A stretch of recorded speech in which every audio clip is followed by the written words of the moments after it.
在北京呢，因为这样的原因谈崩的相亲真的不少。这一对相亲对象可以说非常的般配哈，结果就是因为一个原因谈崩了。什么原因呢？女生是92年的啊，美国留学的硕士，身材学历都很好。回国后啊，在某个大厂做运营管理啊，收入也不少。长相虽然不算大美女，但是有一种知性气质啊，说话很好听，性格也不错。就她这个条件来讲呢，可以说也是无懈可击了。那今天相亲见面的这个男士呢，是89年的啊，在一家央企中层管理，收入呢比姑娘高一些，在北京已经购置了房产啊，也有辆不错的代步车。他的学历呢也很了得，本硕都是清华的，现在博士在读。男生呢身高1.82米啊，这个条件啊，这个男生也算是大部分女生眼中的标配了。结果他俩啊看完资料的时候都挺满意的，可是出来见面的时候呢，就聊到了一个话题。男生问这个女生在国外的时候有没有谈过男朋友，女生呢就实事求是的说嘛，啊，当时谈过一个外国人，大概在一起呢同居了2年，后来呢还是因为生活习惯和性格上觉得不太合适就分手了。男生听到这儿啊，就已经决定了结果。他后来跟我说呢，他是不太能接受跟外国人谈过对象的女生的，更何况是跟一个外国人同居过，还居然同居了2年之久，这跟离了一次婚有什么区别啊？大家觉得他到底是因为这个外国人呢，还是因为这个同居才不选择这个女生的呢？咱们到评论区讨论讨论吧。结婚的意义到底是什么呢？这个问题老被人家问到哈。那现在的年轻人呢，单身单的太久了，就是因为啊，你天天思考结婚的意义，在这个上边啊花的时间太多了，你想的太复杂了，有那么复杂吗？生命中的每个阶段都有它该完成的事儿，饿了就吃饭，困了就睡觉，该找对象的时候就找对象，该结婚的时候就结婚，该生孩子的时候你就生孩子。你一味的琢磨那些所谓的意义，其实是在给自己添堵，不过就是一些算计嘛啊！你在怕什么呢？不就是怕自己吃亏吗？对吗？中国的1亿大龄剩女到底是怎么来的呢？众所周知嘛，是资本疯狂捧杀女性的结果，对吧？并且还滋生出很多的婚姻问题，让非常多的男性苦不堪言。现在男性的目光已经投向了国外市场，可能你会疑问哈，明明男性数量比女性多了3000多万，为什么还会出现1亿剩女呢？我来告诉你哈，单身男性多于女性确实是真实的，但是1亿大龄剩女啊，这个数字也是真实存在的，只不过资本为了继续收割女性嘛，不会放大女性的焦虑，于是呢制造出来铺天盖地的毒鸡汤嘛，让女性继续坚持自己的立场。男性结不了婚往往是因为没有钱，而女性结不了婚往往是因为他们要求男人有钱。所以3000万男光棍呢，很多都是分布在偏远农村或者城市里的底层男性啊，女性宁愿单身，她也不会嫁给一个穷男人去受苦的。现在再也没有人信奉什么同甘共苦的精神，婚姻就是必须锦上添花的，而不可能成为共同奋斗的阵地。那现在你能彻底明白为什么我们会出现如此矛盾的局面了吧？我很迷惑哈，在北京现在的男生女生都很想晚婚吗？好像结婚太早了，他们都觉得自己有点丢人，年纪轻轻的就为人父母了，所以他们就调侃自己什么英年早婚嘛。我发现现在特别是女孩，很多人都有这么一种心态，根本就不是什么不婚主义，而是幸福主义哈。想找的人呢，一定是自己喜欢的，且那个人也喜欢自己的。如果有一天遇到了，觉得与他生活胜过一切的，才会去考虑结婚。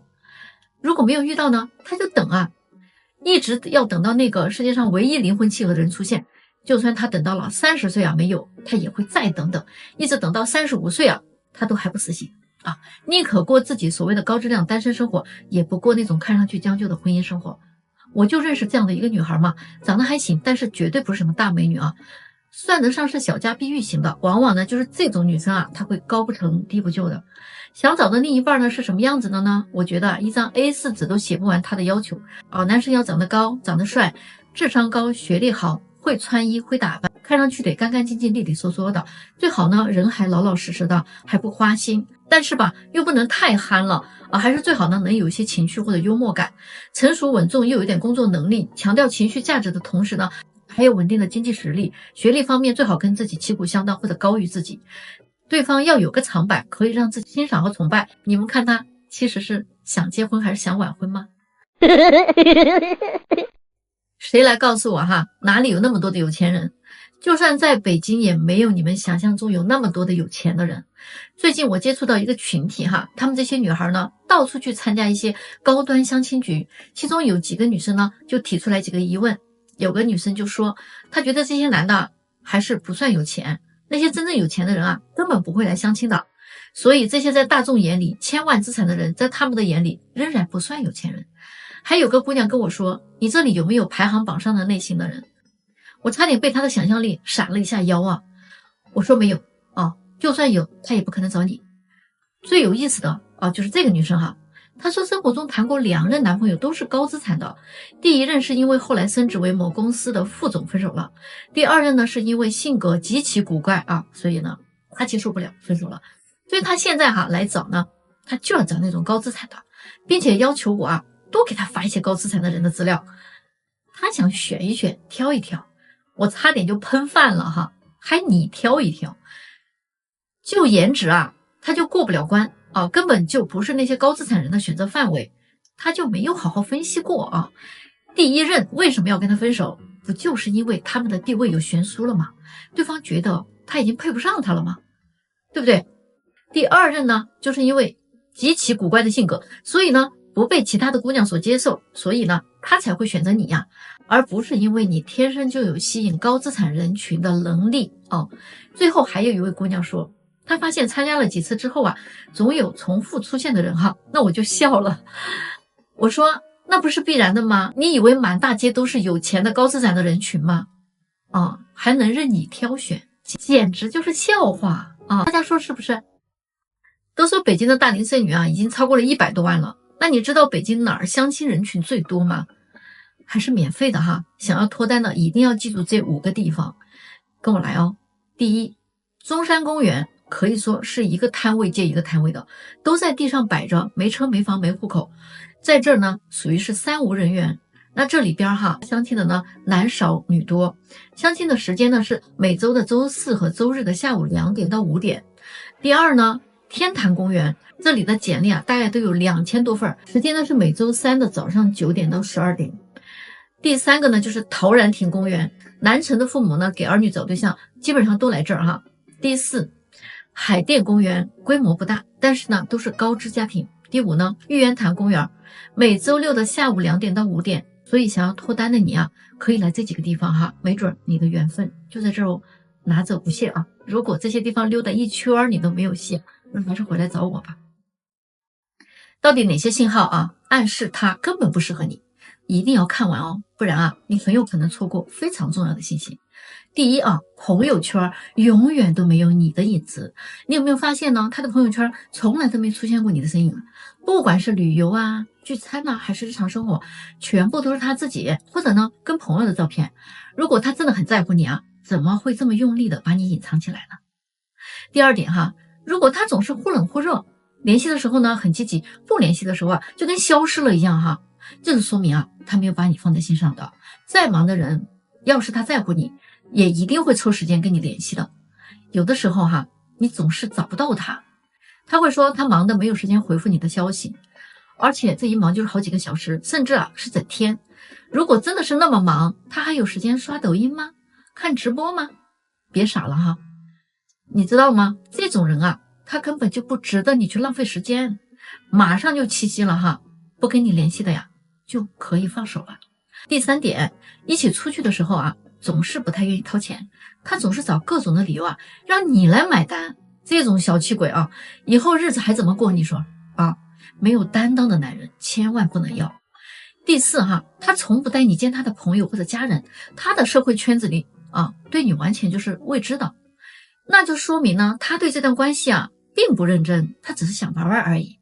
他对你们的未来毫无规划，你跟他说到将来的时候啊，他总是含含糊糊的或者转移话题，每次他都一副避之不及的样子。这样的人根本就没有把你放在他的未来里，知道吗？第5点哈，在你面前情绪不稳定，他总是会有一点点小事他就跟你发火，经常让你觉得好像又踩到了地雷，寸步难行。这样的男人一起过日子真的很累的啊！有没有被戳中哦？第6点啊，从不主动联系你。你是不是经常发现哈，微信记录里全是你在主动找他？如果一个男人真的在乎你啊，他是一定会愿意花时间和你在一起的，而不是就你单方面的在热情。第7点，总是让你妥协。如果每一次争吵都是你在退让的话，他从不给予理解和支持，这段关系其实已经失衡了。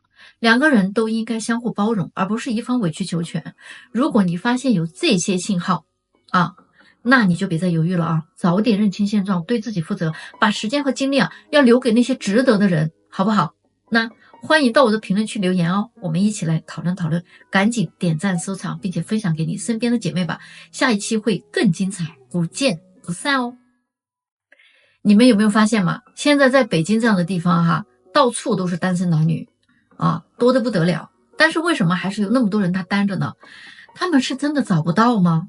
其实并不是，问题在于现在的男女想法很不同就说男生吧，他不愿意追女生了，因为追求嘛，就意味着要请客啦、送礼啦、转账讨好啦。如果追一个女生花2-3个月总共花2-3万块钱的话，一年要是追4-5个呀，那就10几万没了还不一定成呢。与其冒这个险，他宁可少花甚至不花了。所以现在男生说行就行嘛，不行就拜拜我一辈子呢，我只想给3个女人花钱，我妈、我老婆、我女儿。这话呀也没啥毛病追女生真的成了一场高风险的投资了，很可能是血本无归的。有的男生他约了女生好多次，最后呢全赔了，见面、吃饭、送礼花的钱全白花了。那么现在谁还愿意干这种亏本的买卖呢？而女生的想法是，你追我的时候你都这么小气，那你以后结婚了只会更抠门。这种小气的男人我才不嫁呢。他们觉得呀，舍不得给自己花钱的就是不爱他嘛谈恋爱的时候，女生她喜欢多聊聊天找找感觉再见面，他们觉得天都没有聊好还见什么面呀？但是男生想的是不见面，那我天天跟你聊什么呀？哪有那么多的话题呢？所以你们看他们到底怎么脱单呀？大家别再问我离婚了好不好找二婚的人我说句实话，不论男女，想再找个对象真的太难了。女的吧，她总想找一个男的呢去依靠，但是这个男的找她呀，大多数就是想睡睡觉。二婚的女人心气儿还往往挺高的，没有钱的呀她还不想要，有钱的呢她真的又够不着人家。好不容易她可能遇到一个知冷知热也舍得为她花点钱的男人吧，可能呢人家又是个有家室的。女人呢真的还是不甘心越嫁越差的，那眼光呢总是往高处看的带个孩子还做着霸道总裁岸上二婚带娃的我这种美梦。所以二婚的现状是这样子的，男的没钱呀，女的不想要；女的年龄大了呢，男的不想要；男的有钱的，女的又够不着人家；女的有钱的吧，她心气儿还挺高的；女的长得不好看呢，男人也不想要男的没啥大本事的话呢，女的也不想要你。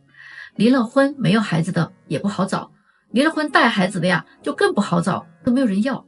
条件好的呢不考虑他，条件差的呢一听你有孩直接人家就放弃了。女的想的是，你要是肯给我花点钱还对我比较好的话，我可以考虑考虑但男的想的是，那我要是给你花了钱你又反悔了，我哭都没地儿去哭。大家都是走过弯路的人都吃过一些大亏，所以呢都长了360个心眼各想各的利益吗？各算各的账呀，真的是太难了。如果你也是个离了婚的你还打算找不找呢？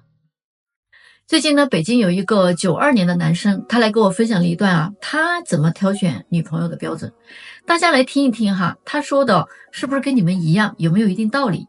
他呢列出了几个原则首先就是相亲加了微信之后不回消息的，或者回复的非常的慢直接他就拉黑了。其次呢就是聊天聊是聊，但是呢这样回复，真的这种也不浪费时间了，直接删掉。再者呢就是聊天还算积极，但是总是把他约不出来见面，这个呢就是摆明了要把你当备胎了，那也不浪费时间，也不浪费感情第四种呢就是聊天回得很快他也肯跟你出来约会，但是呢每次出来他都是让男生买单，反正人家就是摆出一副你必须得讨好我这个样子这样的他觉得也算了。第五种呢就是约会约了好多次连手都不让你碰一碰的，那人家真的根本就不喜欢你不必强求的哈。最后那一种呢，就是微信也聊得来，愿意出来见面啊，也互动的很好，偶尔呢人家还会买个单，这种性格也比较随和，约会几次之后哈，愿意接受身体的一些轻微的接触，那1个月之后呢，也同意做你女朋友的，这个才是最合适的人选。他说追女生就一句话嘛，行就行，不行就撤了啊。女生不是靠追来的，是靠选择的。如果人家不愿意做你女朋友，你再怎么追都是白搭。别拿什么等心动的女生出现了我再追之类的话自欺欺人嘛。那些说要专一只爱一个女人的人，你找不到女朋友真的就是这个原因。专一是在你找到女朋友之后要做的事儿。现在你连个女朋友都还没有呢，你瞎专一什么呀？大家说他说的有没有道理呢？董宇辉为什么会成为顶流呢？有那么多的丈母娘粉儿，我觉得呀，这个小伙子他在引领和扶正整个社会的价值观上起了非常大的作用这个东西它是多少钱都没有办法衡量的。他有易中天的学富五斗有杜甫的悲天悯人，有李白的浪漫豪情，有苏轼的乐观潇洒，有王维的温情通达，还有陶渊明的自清自怜，还有王阳明的知行合一。那董宇辉这个孩子呢，真的他是一个善良如水，人品如山，才华如玉，不慕名利，带领全民向上向善，挽救了出版社，推动了文旅业助力了农业，深耕了教育业，而且还反哺了家乡的产业。他真的是这个商业时代的一束光，行走的正能量。董宇辉这个小伙呢真的我觉得呀，他大概是老天爷赠予这个时代最好的礼物了。真的我也非常真心希望每一个孩子都能像他一样真希望每个孩子都能成为一个又一个的小董宇辉，一大批正能量的孩子。你知道吗？在北京上海有80%的外地人他都想找个本地人结婚。这个其实呢想法很正常，不管你在哪一座大城市找一个本地人确确实实会让你的生活顺心很多。但是如果你要是有这样一个打算的话，那你最好呢就放低一些对其他条件的要求了，比如说对方的学历收入家庭背景颜值等等这些。你想想看嘛，如果对方他各个方面都比你强，那人家为什么要选一个外地人呢？对不对？最近有好几个女生都问我这个问题了说现在的男生谈恋爱都好抠门女孩们觉得自己已经找不到真爱了。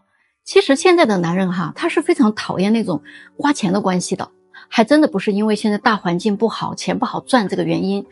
不管说你长得多漂亮，男人对你有多上头，只要你跟一个男人去谈钱，很多男的他直接就跑了，不跟你玩了，不管是他有钱还是没有钱。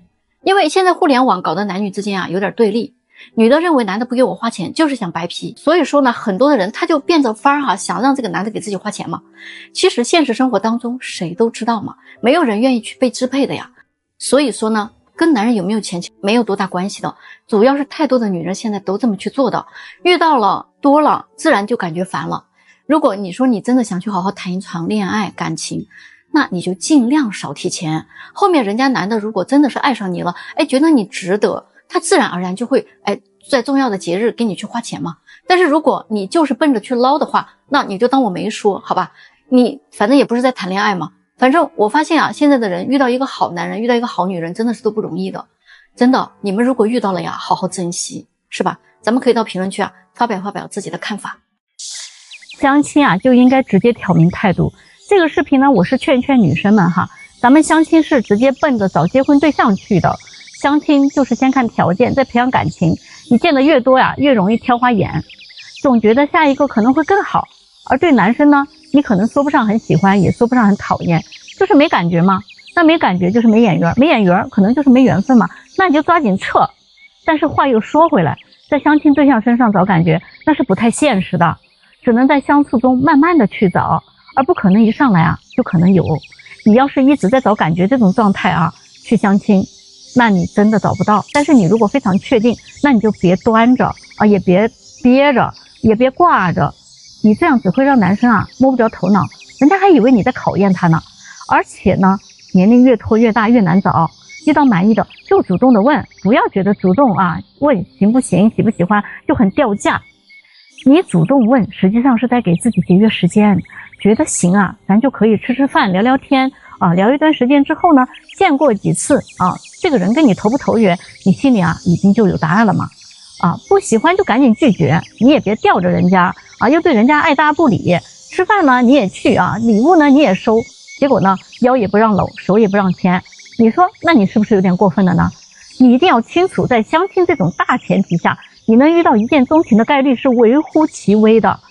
你想让男生对你展开疯狂的追求的几乎是没有的。相亲就是很现实，它也非常的不浪漫，所以劝你们不要抱有那种不切实际的幻想了，好吧，姑娘们。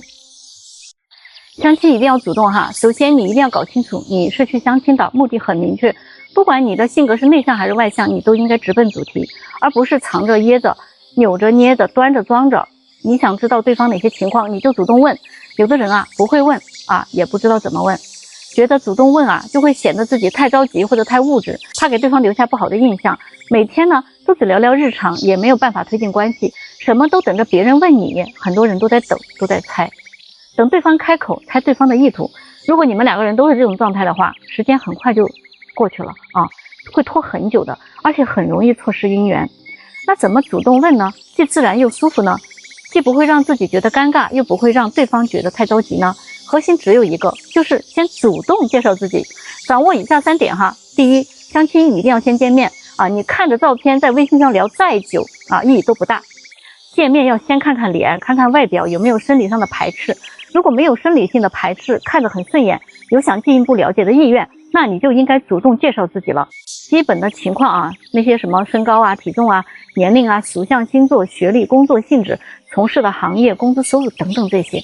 当然你也不要把这些啊全部一次性说完了嘛，对吧？你先介绍1、2项，然后你再去问对方同样的问题，先介绍自己，再询问对方，这样不就不尴尬了吗？这个就是正常的聊天模式。如果你一上来就问对方你多大了，做什么工作的，家里有几口人啊，就会显得你很没有礼貌。第二个呢，了解完基本信息之后，如果对方和你的互动非常愉快，你还有继续想要了解对方的想法，那可以继续主动的跟对方约见面呀。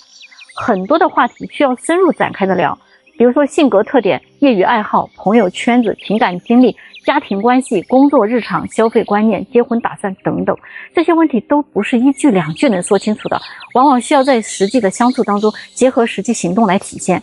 你比如说啊，性格特点啊，你听他说，哎呀，我的性格比较随和，情绪也很稳定，这样是不够的。在实际的相处当中，你才能发现，如果因为一些小事他就会着急上火，甚至跟人发生冲突，那说明他呀，实际上并不是这样子的人啊。第3个呢，合不合适啊，也要主动的去说，不管是第一次见面还是相处了一段时间之后，你对对方有没有好感，合不合适，你都应该主动的去说，然后询问一下对方的态度。很多人呐，都是默认聊天不积极就已经说明我在拒绝啦啊，我不主动联系你就是已经没有好感呀，这些都是模棱两可的表现，这会让对方很抓狂啊。很多人他不明确拒绝啊，实际上呢就是在给自己留退路啊，这边想着那个啊放一边啊，万一这个不好呢，我还有备选项，万一对方疯狂的追求让我动心了呢，也不是不行。所以说了解了以上这3点，你就知道自己该怎么做了，对不对？北京将来可能会有1半的女生孤独终老，找不到对象。你千万别觉得我危言耸听啊，目前的事实就是这样的。很多女生找对象呀，她其实根本就不是按照自己实际情况来择偶的。23、24岁的时候呢，有好多人给她介绍，因为那时候她年轻啊，有年龄的优势，自己啊就开始挑哈。所以他们的要求呢，就是有房有车，然后高收入，工作好，家庭背景也得好，还要求男生长得帅有眼缘，对他好，对他大方，这完全就是逼着自己在找霸道总裁嘛。就这么拖，最后把自己呢拖到了28岁以上了，在相亲市场已经完全失去了竞争力。像北京这种1线大城市哈，其实呢每年都会有很多优秀的女生在涌入，虽然我这里确实有很多优秀的男生都满足这些女孩所有的要求，但是你们又有什么优势来和那些比你更年轻更优秀的女生竞争呢？不信的话，你可以去北京的天坛公园、中山公园啊，这些相亲角看一看，每周都有很多来相亲的，挂资料的都是父母居多，并且90%以上啊都是女孩的家长。就是为什么呢？你细品啊。